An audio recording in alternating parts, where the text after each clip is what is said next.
रुक करेंगे अगली बड़ी खबर की, जो कि लखनऊ से आ रही है, जहां यूपी आईपीएस एसोसिएशन की चुप्पी पर युवा आईपीएस नाराज हो गए हैं। एक के बाद एक आधा दर्जन से ज्यादा आईपीएस अफसरों का निलंबन, कई के लंबे समय तक प्रतीक्षारत रखे जाने पर आईपीएस नाराज हो गए हैं। इस मामले पर बेहद खामोशी भरा रहा है आईपीएस एसोसिएशन का रुख।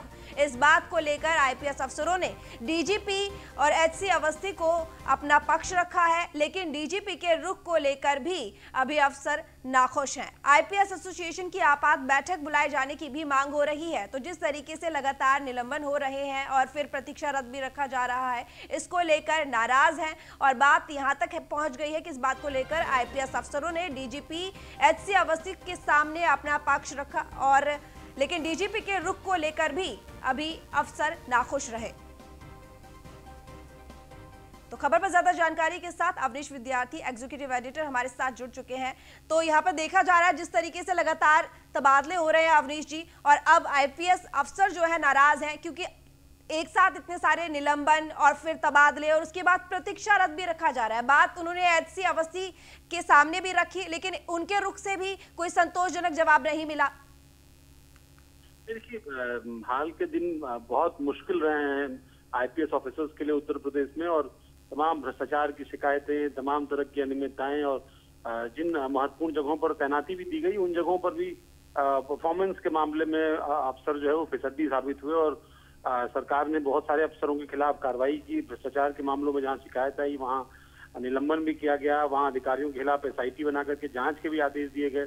और इसी बीच कई सारी ऐसी घटनाएं, मसलन कानपुर की जो घटना थी वो अपने आप में बहुत विभत्स घटना थी, और उस घटना के बाद अगर अफसरों पर कार्रवाई होती है उसमें किसी भी तरह की नाराजगी का होना समझ में नहीं आता। लेकिन ये जो मसला है उसमें दो बातें ये युवा आईपीएस कह रहे हैं सूत्रों के हवाले से, क्योंकि खुलकर ये लोग सामने नहीं आ रहे हैं, आपस में व्हाट्सएप ग्रुप्स पर या आपस में ऑफलाइन चर्चा में ही ये बातें सामने आ रही हैं। और ये कहा जा रहा है कि एक के बाद एक जो अफसर निलंबित हो रहे हैं वो एक तरीके से एक पक्षी कार्रवाई है, और उनका मानना है कि इस पूरे मामले में आईपीएस एसोसिएशन को अपना रुख जो है वो सामने रखना चाहिए सरकार की, और ये कहना चाहिए कि अगर इस तरह के मामलों में कार्रवाई होती है तो उसकी एक प्रक्रिया जरूर पूरी की जाए। केवल इस बात के लिए कार्रवाई न की जाए कि कहीं घटना विशेष हो गई और किसी के खिलाफ कार्रवाई करनी है तो कार्रवाई कर दी, या सिर्फ आरोप लग जाए तो उन आरोपों के आधार पर निलंबन या दूसरे तरह की कठोर सजा जो है वो न दी जाए। इन तमाम विषयों को अगर डीजीपी से भी मुलाकात की थी कुछ अधिकारियों ने और अपना पक्ष रखा था, लेकिन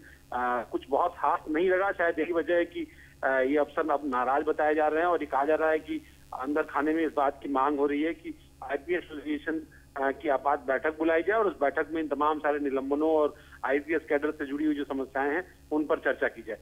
जी, लेकिन यहाँ पर एक बात और, क्योंकि जिस तरीके से अब नाराजगी है और ये जो चुप्पी साधी हुई है, ये सवाल उठ रहे हैं। ये क्यों उठ रहे हैं आखिर? क्योंकि कार्रवाई तो तभी की जा रही है क्योंकि जिस तरीके से तमाम मामले सामने आए हैं, भ्रष्टाचार को लेकर बातें सामने आई, आरोप लगे, जांच हुई, तो फिर अब ये सवालों के घेरे में क्यों है यहाँ पर आईपीएस एसोसिएशन? और वहीं डीजीपी हितेश चंद्र अवस्थी से बात की तो संतोषजनक जवाब क्यों नहीं दिया गया? क्योंकि जिस तरीके से कार्रवाई हो रही है और आईपीएस अफसर का, युवा आईपीएस अफसर से उनका परेशान होना तो लाजमी है, क्योंकि कहीं भी सिर्फ इस बात पर कि आरोप लग गए, कार्रवाई हो जाना बिना जांच के, तो वो तो कहां तक सही है? देखिए, कई तरह के मामले हैं। अब कुछ मामलों में आईपीएस ऑफिसर्स ने अपनी तुलना आईएएस ऑफिसर्स के कैडर से की है। कुछ मामलों में उनका मानना है कि पॉलिटिकल वेनिटा के चलते जो उनके खिलाफ कार्रवाई कर दी जा रही है। अगर किसी मामले का राजनीतिकरण हो गया है तो ऐसे में आईपीएस ऑफिसर्स को लगता है कि उनका क्या दोष है। दूसरा, कैडर में बहुत सारे एक्सपेरिमेंट चल रहे हैं, मसलन कमिश्नर प्रणाली लागू की गई, हालांकि ये बहुत लंबे समय से जो है मांग इसकी की जा रही थी।